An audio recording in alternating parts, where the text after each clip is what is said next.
Utendaji serikalini ni miongoni mwa jambo ambalo limezungumzwa kwa kina kwenye hotuba ya Mheshimiwa Rais.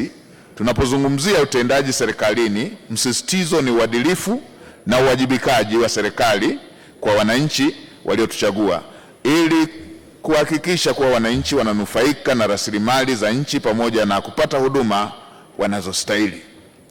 Serikali itawajibika na kuendelea na mageuzi ya sera zinazogusa moja kwa moja maslahi na ustawi wa maisha ya wananchi. Ninaomba nitumie fursa hii kusisitiza kuwa serikali haitavumilia watendaji au viongozi wanaotoa visingizio na wasiowajibika.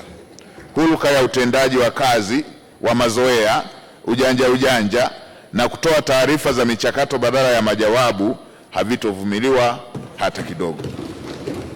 Mheshimiwa Naibu Spika, kuhusu suala la marekebisho ya katiba ambalo ni mojawapo ya ahadi ya Chama cha Mapinduzi kupitia ibara ya 47 kifungu kidogo cha pili cha ilani ya uchaguzi ya CCM ya mwaka 2025, Mheshimiwa Rais alisisitiza kuwa serikali itafanyia kazi swala hili kwa kwanza na kuunda tume huru ya uchunguzi wa matukio ya uvunjifu wa amani yaliyotokea wakati na baada ya uchaguzi mkuu na kufuatiwa na kuunda tume ya usuluhishi na maelewano na kuanzisha mazungumzo ya maridhiano na upatanishi.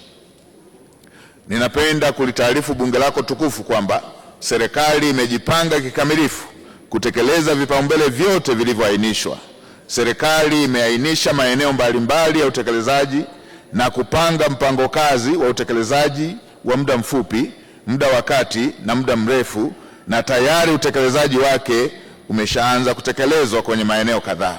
Hivi sasa serikali kupitia wizara za kisekta imeanza kutoa taarifa kwa umma kuhusu hatua mbalimbali za utekelezaji na zilizokamilika zinazohusiana na ahadi za Mheshimiwa Rais za siku 100 baada ya kuunda serikali ya awamu ya 6 kwa kipindi cha pili.